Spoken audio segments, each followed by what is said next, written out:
आइए दोस्तों, हम नंबर सिस्टम का आप लोग के लिए सवाल लेकर आए हैं जो इसको हम लोग 30 सेकेंड के अंदर सॉल्व करेंगे। और इस तरह का question RRB, LP technician, RPF UP में अधिकतर पूछे जाते हैं। तो चलते हम लोग स्टार्ट करते हैं। तो दोस्तों, जब भी इस तरह सवाल दिया रहा है 3 के ऊपर 7, √3 के ऊपर 7, √3 के ऊपर 7, √3 के ऊपर 7, जब भी रूट के ऊपर रूट लगा हो दोस्तों, इस तरह के सवाल में डायरेक्टली दोस्तों हम क्या करते हैं, एक वैल्यू को उठाते हैं √3 और उसके जो पावर दोस्तों लगा हुआ है यानी कितना लिखा है 7, एक कम करके लिख देते हैं यानी 6 से लिख देते हैं। यही हमारा राइट आंसर हो जाता है। जब इस तरह सवाल दे तो 60 से 30 सेकेंड के अंदर आप लोग सॉल्व कर सकते हैं। और अगले टाइप का हम लोग उसको देखते हैं, जब इस तरह सवाल दिया हो रूट के ऊपर रूट और वैल्यू प्लस में हो, तो इसका दोस्तों हम लोग एक वैल्यू का फैक्टर कर लेते हैं किसी एक वैल्यू का। तो ऐसा फैक्टर करते हैं कि दोनों का अंतर 1 आते हैं। 4, 5 देखते हैं, जब भी दोस्तों बुरा कराएंगे 4, 5, 20 हो जाएगा, इन दोनों का अंतर 1 आएगा। तो हमेशा दोस्तों याद रखिएगा कि प्लस वाले वैल्यू में बड़ा वाला राइट आंसर होता है हमारा। तो यहाँ राइट आंसर दोस्तों क्या जाएगा 5। और अगले टाइप का जब भी सवाल है 1/5, 6, 1/12, 1/20, जब इस तरह सवाल दोस्तों इसको 60 से 30 सेकंड में हम सॉल्व करेंगे। पहले जितनी संख्या उतना काउंट कर लेंगे, 1, 2, 3, 4, 5, 6, ऊपर वैल्यू दोस्तों कितनी संख्या 6 यहाँ 6 रख देंगे। और इसका दोस्तों ऐसा फैक्टर बनाएंगे कि दोनों के अंतर 1 हो, यानी 2, 3, 6, यहाँ 3, 4, 12, यहाँ 4, 5, 20, यहाँ 5, 6, 30, यहाँ 6, 7, 42, यहाँ 7, 56 दोस्तों। तो इस तरह फैक्टर बनाते हैं। तो इसका दोस्तों फर्स्ट वैल्यू लेते हैं और इसका लास्ट वैल्यू लेकर गुना करा देते हैं। यहाँ दोस्तों हो जाएगा 8 गुना 16, 6 के बटा 16, यहाँ डिवाइड कर देंगे तो 3 के बटा 8 दोस्तों हो जाएगा हमारा। यहाँ लिख रहे हैं 3 के बटा 8। जब इस तरह सवाल है दोस्तों हम इस तरह लगा सकते हैं। अब इसका अगले टाइप की वैल्यू दोस्तों देखते हैं। यहाँ फैक्टर पहले से दोस्तों कर चुका है। यहाँ जितनी वैल्यू है दोस्तों इसको ऐड कर लेते हैं, यानी 5, 5, 10, 5, 15, 5, 20, 5, 5, 25। टोटल वैल्यू दोस्तों कितना हो गया ऊपर 25। और इसका क्या बताया अभी, इसका फर्स्ट लेते हैं और इसका लास्ट लेते हैं तो 3 पूरे 7 हो जाएगा 25 के बटा 21। इसका आंसर दोस्तों ये हो गया। इस तरह सवाल जैसे हम इस तरह लगा देंगे। अगला वैल्यू दोस्तों ये प्लस वाला वैल्यू बताएं और यहाँ माइनस वाला दोस्तों क्या करते हैं, इसका ऐसा गुणनखंड बनाते हैं कि दोनों का अंतर 1 मिले। तो दोस्तों यहाँ 3, 4, 12 दोस्तों देखते हैं माइनस वाले वैल्यू में छोटा वाला वैल्यू जो होता है हमारा आंसर होता है। इस तरह 60 से 30 सेकेंड के अंदर सॉल्व करके निकल लेते हैं। अब उसके बाद अगला दोस्तों देखते हैं हम लोग कह रहा है इस सवाल में कि इकाई के अंक क्या होगा। जब इस तरह दोस्तों सवाल दे तो सबसे पहले इकाई का अंक देखना, इसका लास्ट वैल्यू लेते हैं। तो यहाँ देखते हैं, यहाँ पावर के ऊपर पावर दोस्तों लगा, इस पावर को यहाँ लगा लेते हैं। गुणे में है दोस्तों, प्लस में है तो वैल्यू प्लस में रखते जाते हैं। पावर के ऊपर एक पावर लगाते हैं, यहाँ लगा लेते हैं दोस्तों। यहाँ 1 वैल्यू है और पावर के ऊपर पावर 2 लगा के यहाँ कर लेते हैं दोस्तों। यहाँ जाएगा 5, 25, 25, यहाँ 3 एकम 3, यहाँ 1 एकम 1। टोटल वैल्यू दोस्तों जोड़ेंगे तो 29 हो जाएगा। 29 में इकाई का अंक कितना हो जाएगा 9 हो जाएगा। अब उसका अगला सवाल हम देखते हैं बार वाले में। जब इस तरह 2 वैल्यू का बार दोस्तों दिया हो तो सबसे पहले टोटल वैल्यू ऊपर लिख लेते हैं। जितनी वैल्यू पर बार दिया होता है उतना बार 9 हम लिख लेते हैं दोस्तों।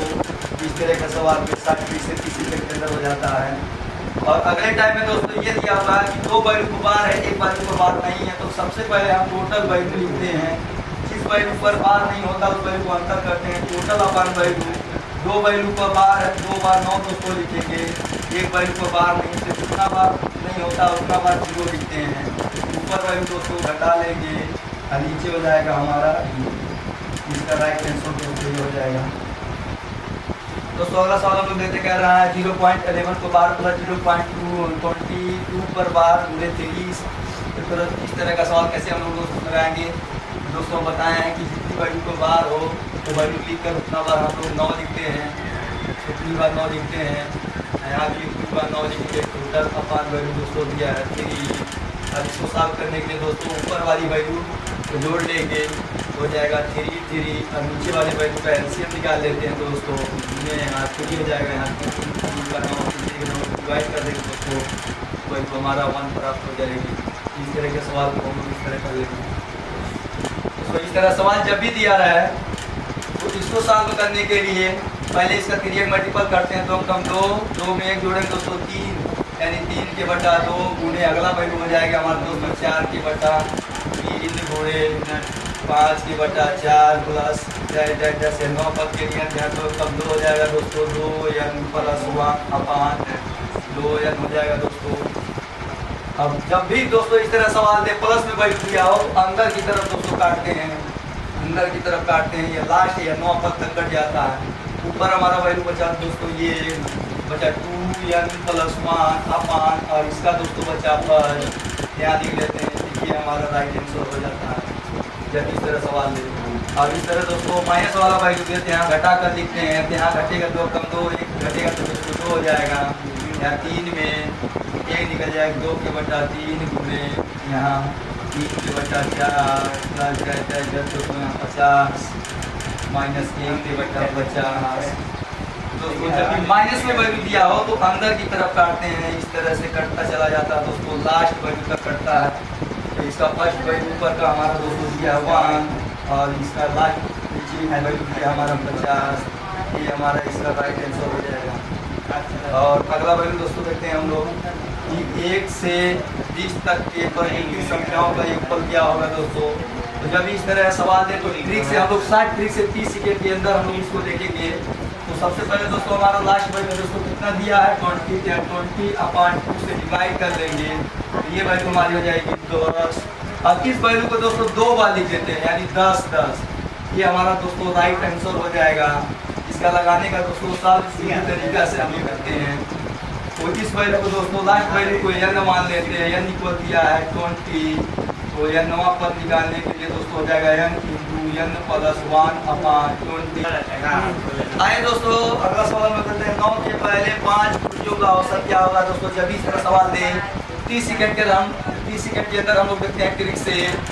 तो जब इस तरह सवाल देते हैं वैल्यू मान लेते हैं a plus ab upon 2, A value हमारा दिया 9 के पहले जब भी देते हैं 9 रखते हैं दोस्तों गुणे 9 गुणे b की वैल्यू दिया 5/2, अब यहाँ दोस्तों हो जाएगा 9 प्लस 45 के बटा 2 जोड़ेंगे तो डिवाइड करेंगे तो 27 हो जाएगा दोस्तों। इस तरह सवाल आए तो हम लोग इस तरह लगा लेते हैं 60 ट्रिक से। अब अगला सवाल कह रहा है 21 और 69 के विषम संख्याओं का योगफल क्या होगा। जब इस तरह सवाल दे तो 30 सेकंड के अंदर हम लोग साफ करेंगे। दोनों वैल्यू में एक वैल्यू में किसी में एक बढ़ा लेते हैं और दूसरे वाले वैल्यू में किसी में भी एक बढ़ा लेते हैं और एक घटा लेते हैं। इसमें दोस्तों एक घटाएंगे तो 20 हो जाएगा, प्लस इसमें घटाएंगे तो 20 होगा, जिसमें दोस्तों बढ़ाएंगे तो यहाँ दोस्तों हो जाएगा हमारा 70। टोटल अपान वैल्यू 2 कर लेते हैं, इन दोनों वैल्यू दोस्तों जोड़ देंगे और यहाँ डिवाइड कर लेंगे तो 45 आंसर। इस तरह सवाल देता हम इस तरह कर लेते हैं। और अगला कह रहा है x प्लस 1 अपान x बराबर 5, तो x प्लस 1 अपान x की वैल्यू क्या होगा दोस्तों। तो जब इस तरह सवाल दे 60 ट्रिक से हम लोग देखते हैं टोटल वैल्यू को हम दोस्तों a मान लेते हैं। इसके लिए सूत्र होता है हमारा दोस्तों a³ माइनस 3a, 30 सेकंड के अंदर लगाने के लिए सूत्र है। तो जब भी यहाँ वैल्यू प्लस में दिया हो तो यहाँ -3a रखते हैं और माइनस में वैल्यू दिया तो यहाँ प्लस कर लेते हैं। ये टोटल वैल्यू का मान दोस्तों दिया है 5, यहाँ 5 का माइनस 5 और 5 का दोस्तों हो जाएगा 125, यहाँ हो जाएगा 5 दिया 15, इसको दोस्तों घटा देंगे तो हो जाएगा 110। और अगला वैल्यू देखते हैं हम लोग दोस्तों। जब इस तरह सवाल देंगे सबसे पहले इसका हम लोग फैक्टर ऐसा करेंगे कि जोड़ने को पूरा करने पर 60 आए। या दोस्तों 15 चौका 60 हो जाएगा। अब यहाँ दोस्तों देखते हैं हम लोग 15 अंडर रूट में है प्लस दोनों वैल्यू का वर्गमूल निकल सकता है दोस्तों, यहाँ 2 जोड़े में से बाहर आ जाएगा 15 प्लस 2, तो ये हमारा राइट आंसर मिल जाएगा दोस्तों। तो इस तरह का छोटा छोटा सवाल हम 60 ट्रिक से 30 सेकंड से लगाने के लिए आप लोग को लेकर आते रहेंगे। पहले टाइप का नंबर सिस्टम का सवाल लेकर आप लोग के लिए लेकर आएंगे। धन्यवाद।